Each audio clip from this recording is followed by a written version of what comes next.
Maceió, veja só, Maceió é a cidade, é o destino mais procurado neste carnaval no país, no Brasil. Esses dados não são meus. Esses dados pertencem ao Ministério do Turismo. O Ministério do Turismo fez uma pesquisa e identificou que o destino mais procurado no Brasil neste carnaval que se aproxima é Maceió. Isto é uma notícia importante para a cidade, é importante para o estado de Alagoas. Alagoas cresceu 7% o ano passado.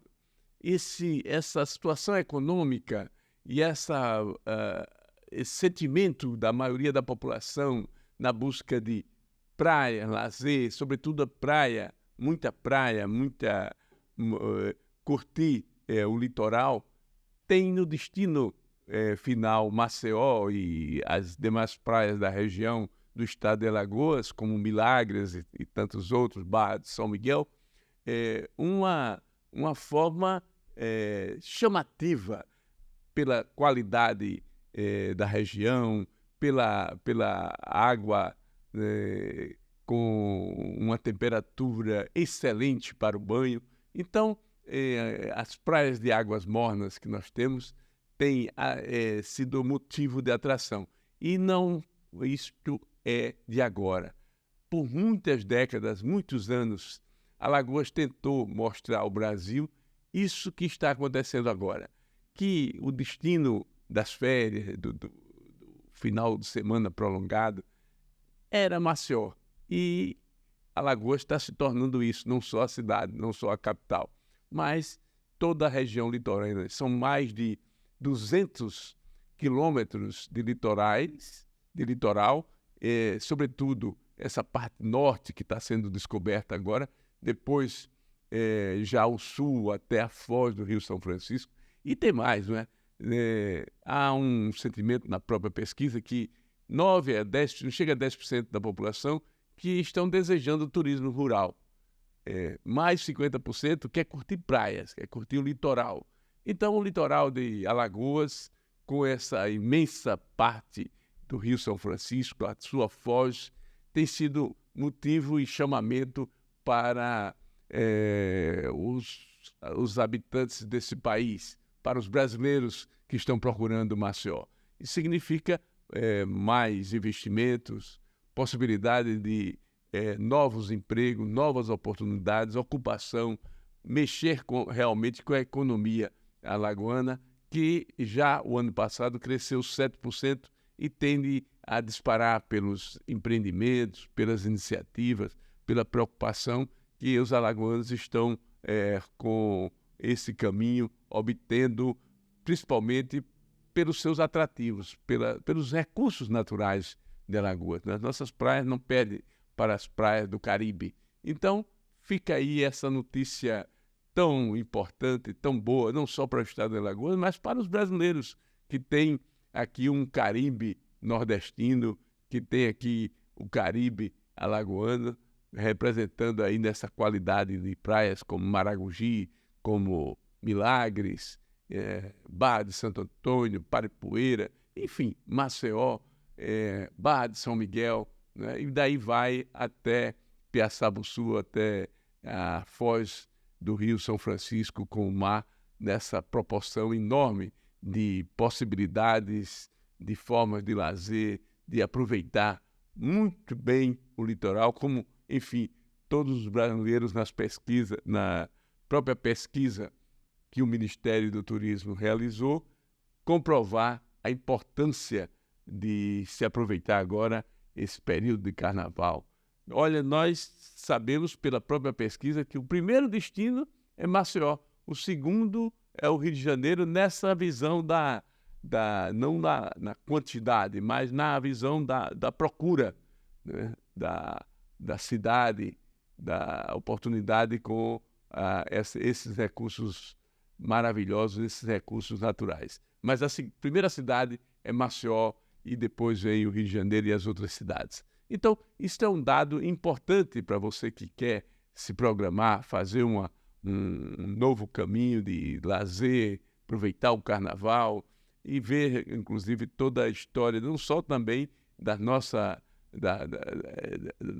cidades, o próprio carnaval. Nós temos um carnaval antecipado excelente. Enfim, Maceió está aí, chegou, está acontecendo. Isso é muito importante porque com essa perspectiva você também faz avançar aquilo que a natureza econômica de Maceió já determina, que é o aproveitamento dos nossos recursos naturais com infraestrutura, com melhor lazer, com melhor qualidade hoteleira, enfim, é esse arcabouço aí, essa junção de todas essas possibilidades que vão permitir que Maceió deslanche agora no Carnaval e mais, a gente tem essa oportunidade o ano inteiro. A lua cheia, às 9, 10 horas da noite, nas piscinas naturais da Pajuçara, é algo incrível. A quantidade de pessoas que vão por lá nessa hora, nesse período, exatamente da lua cheia, para curtir a lua cheia e ver o visual da cidade, que é maravilhoso, né? Maceió é maravilhosa. Então, fica aí um registro importante para todos nós, para os brasileiros, que nós devemos aproveitar essa oportunidade e fazer com que cada vez mais esse destino seja consolidado aqui pelos brasileiros e, sobretudo, pelos alagoanos, que precisam aproveitar para gerar essa indústria do turismo, que é uma indústria sem chaminé, é uma indústria que não polui, é uma indústria que ajuda essa visão moderna de construir possibilidades de distribuir na economia a riqueza, de forma que atenda a boa parte, que atenda a população e que gere oportunidade para todos, né? Então, está aí o primeiro recado, que é muito importante, que vocês sintam como alagoanos, né, esse prazer, como eu estou sentindo, de dar uma notícia dessa natureza. Segundo, verificar que durante o curso dessa semana nós tivemos aí o que a Polícia Federal vem fazendo de investigação nesse país, sobretudo na questão da arapongagem. Imagina, o filho do presidente foi pego com um computador da ABIN, da Agência Brasileira de Inteligência. Lá atrás, até um dos aliados da família Bolsonaro, né, denunciou, né, que eles tinham uma espionagem de parlamentares, de pessoas, de quem discordava do governo Bolsonaro e do próprio Bolsonaro. Então, agora essa coisa está cada vez mais clara. Aliás, o ex-presidente e os seus filhos saíram nas carreiras. Ninguém sabe se para jogar algumas provas no mar, né? Ninguém sabe por que o motivo de que essa arapongagem que favorecia a milícia, que favorece a milícia, ou a arapongagem da milícia, como queiram falar, é um escândalo que precisa ser aprofundado agora no Brasil. Por quê? Porque as democracias morrem quando há ingerência completa, geral, em torno dos interesses da sociedade de forma plural, democrática, sem manipulação. A ABIN, o antigo sistema lá atrás do SNI, na ditadura, no regime autoritário, era feito para perseguir os opositores. Todo regime fechado é assim, não é? Tem um sistema de investigação e, de repente, se tem que equipamentos foram comprados em Israel, que foram utilizados, quando esses equipamentos deviam ser equipamentos do governo, equipamentos para a segurança pública, e não para satisfazer, né, os interesses de arapongagem do presidente. Aliás, uma certa hora, o próprio presidente da República, o Jair Bolsonaro, se queixava em algumas entrevistas, em algumas declarações, de que o serviço de informação do governo não servia para ele, que não dava nenhuma informação, que ele tinha a sua própria investigação. Então, Será que não é essa? Né? Será que não foi essa durante esse período do governo dele, de ter se aproveitado? E mais, o computador foi encontrado com o vereador Carlos Bolsonaro, que não era membro do governo, mas tinha registro na ABIN para usar um computador. Para fazer o quê? Isso não é o papel do vereador. O papel do vereador é outro, completamente diferente. Ele não tinha cargo no governo. Por que é que ele tinha, só por ser filho do presidente, esse espaço, essa oportunidade? Porque as investigações têm que ser feitas com acompanhamento da própria justiça, é assim que funciona. O acompanhamento tem que ser feito de qualquer investigação por ordem judicial. Então, o que nós vimos nesse momento é algo escandaloso e é incompatível com a democracia. Você pode reclamar, a democracia tem imperfeições em qualquer lugar do mundo, mas é o único caminho para fazer com que as coisas funcionem com transparência, com clareza, com coletividade. O país precisa disso para fortalecer suas instituições, para fortalecer a economia, as relações na sociedade. Precisa de muita democracia, não é? Por isso que aquela história de estar nas 4 linhas, era nas 4 linhas dos interesses dele. Porque na hora que um presidente da República permite que os seus familiares, seus filhos, tenham acesso a esse tipo de equipamentos para investigar a vida das pessoas, o próprio presidente do Senado está querendo saber quem foram os deputados investigados pela essa arapongagem, não é? Escutas clandestinas, paralelas, tudo isso cheira a estrutura autoritária de poder. E isto tem que ser execrado, tem que ser investigado, inclusive punido, porque o país não pode mais passar por essa arapongagem lá do passado, da ditadura militar, né, das investigações. E lá atrás, ainda no governo Vargas, né, do sistema de investigações, né, de forma que havia toda uma espionagem, né, por órgãos que eram criados, né, para fazer com que os opositores, as pessoas, as instituições que fizessem qualquer declaração que não fosse na linha do governo, né, que isso fosse punido ou investigado. E mais ainda, ter informações privilegiadas dos meios de segurança pública, né, para satisfazer os seus interesses. Esse é um ponto também que cria uma preocupação. Então, esse Brasil, esse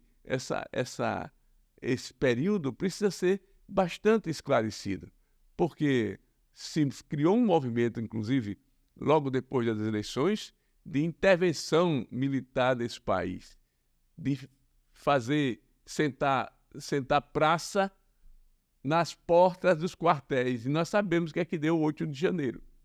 Sentar porta,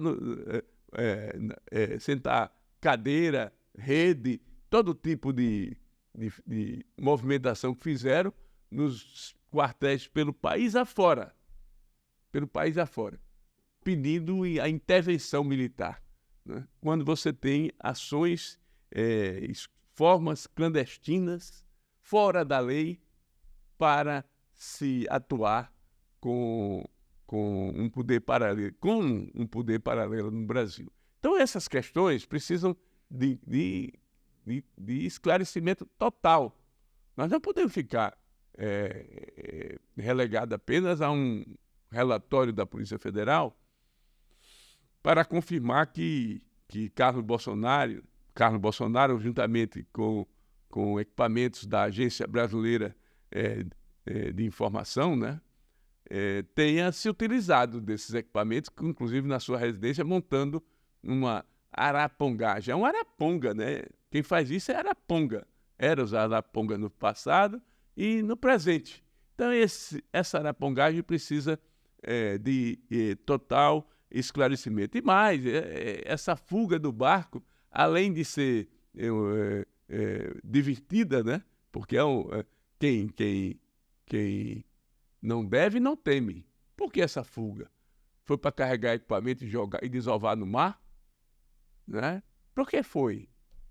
Quem não deve, sustenta. Mas ficou o tempo todo incentivando esse tipo de ação fora dos princípios da democracia, perdeu a eleição, colocou em dúvida a legislação desse país, foi eleito deputado várias vezes como deputado federal, seu filho vereador, outros deputado federal, senador, nunca reclamaram do resultado das eleições. Mas fizeram isso agora nas eleições presidenciais. O Trump também terminou mandando invadir o Capitólio, invadir o Congresso americano. Não deu outra aqui no Brasil, né? Essa cópia tupiniquim do atraso, né? De não ter uma preocupação com a liberdade, com a democracia. A democracia precisa ser preservada. Tem falha? Tem. Tem erros? Tem. Vamos corrigi-los democraticamente, de forma aberta, transparente. Vamos discutir esse país, essa forma de fazer com que o país cresça e favoreça a maioria da nossa população. Mas com ações que beiram essa forma que se tem muito apropriada, prática de milicianos nesse país, precisa ser rejeitada pela população. Não é? Então, está aí a comprovação mais de que ninguém. E não fazer com isso, e não se alimente por esses caminhos, nenhum projeto de poder. Porque hoje, na democracia, o que mais preocupa é essas formas de projeto de poder, de segurar o poder a qualquer custo, como estão fazendo aí boa parte dos parlamentares, com imposição, agora querem, inclusive, derrubar o veto no orçamento, porque querem se beneficiar das emendas individuais, que são empregadas em nenhum projeto nesse país. Não há um plano de governo para se ajustar a esses recursos que são repassados. Mas tem sido feito para fazer estradas de interesses pontuais do projeto de poder de cada deputado, de coisas da pequenez política. Sem falar que as eleições, cada vez mais, os partidos trabalham para ter eleições milionárias. Isso tira a oportunidade e cria um descrédito na democracia. Isso é muito grave, muito sério. Precisa se pensar nisso. Essa junção de todos esses aspectos também é uma forma escusa de trabalhar contra a democracia, a liberdade, a participação livre da sociedade na discussão, naquilo que é público. Os negócios públicos são públicos. Negócio privado é negócio privado. Negócio público são públicos. Devem ser entendidos dessa forma. Então, para garantir a democracia, para fazer valer, avançar a democracia brasileira, é preciso que essas questões fiquem esclarecidas. A BIM paralela jamais devia ter existido. Agora, nós estamos confirmando que, pelas ações da Polícia Federal, que havia uma BIM paralela, né, para investigar. E será que ela ainda não continua? Porque se esse computador estava por lá, né, na residência do presidente e dos seus filhos, algo escuso, como se dizia lá atrás, né? Algo de podre no reino da Dinamarca, né? Então, é essa coisa que precisa ser esclarecida, né, para a sociedade. E para finalizar o nosso pé de ouvido hoje, lembrar mais algumas coisas aqui de se ter muita preocupação com o que os diretores, conselheiros da Braskem vêm falando. O momento não é de estar fazendo discurso, mas é de agir, é de propor, não de fazer acordo a qualquer preço, como fez com a Prefeitura de Maceió, mas discutir com Maceió, com os setores produtivos, com os setores pensantes, a sociedade como um todo, uma saída para a nossa cidade. Nós não podemos ficar ali vendo aqueles tapumes o resto da vida. É uma geração que vai ficar vendo aqueles tapumes lá em Bebedouro, no Pinheiro. Nós precisamos de ação. Aí o caso de Brumadinho agora, a lembrança, as indenizações. Nós não queremos apenas ficar lamentando o caso da Braskem. O fato aconteceu, está em curso. Não dizer que isso não foi uma tragédia é um absurdo. Não aconteceu da forma que aconteceu lá em Brumadinho, onde tivemos centenas de mortes, sim, né? Mas não significa dizer que não perdemos pessoas que perderam toda a sua história de vida, o que construiu, que não é pouco, não é pouco.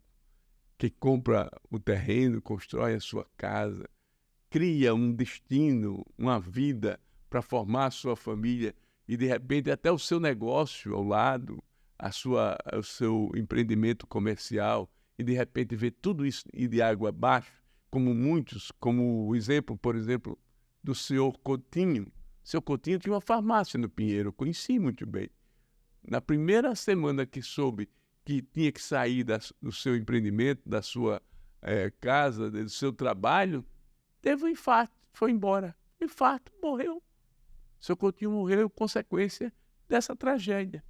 Mas o conselheiro, né, da Braskem, que apenas recebe pela sua participação lá no conselho, não tem a sensibilidade de verificar isso, de ter ficado de boca calada nessa questão.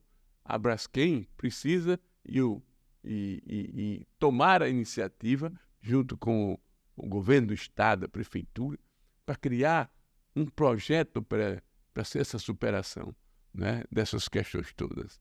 Nós estamos com o VLT paralisado, nós estamos com a mobilidade urbana destruída. Eles estão lá tentando fazer um meia-boca, nem sequer melhora a pista para fazer aquela passagem que está ainda salvando para que o trânsito de Maceió não entre em colapso. Então, enquanto não se planeja o que vai fazer naquela região e melhorar aquela situação, é o momento de pelo menos, ficar sem dar essas declarações, que apenas é compreendida como uma provocação. A Braskem errou, ela é responsável por essa situação e precisa tomar essas iniciativas. Não adianta ficar o tempo todo apenas no protesto da questão, não é? Pura e simplesmente, mas fazer valer uma saída e um novo momento para ressurgir a cidade de Maceió. Nós estamos aí com o melhor destino compreendido pela maioria dos brasileiros.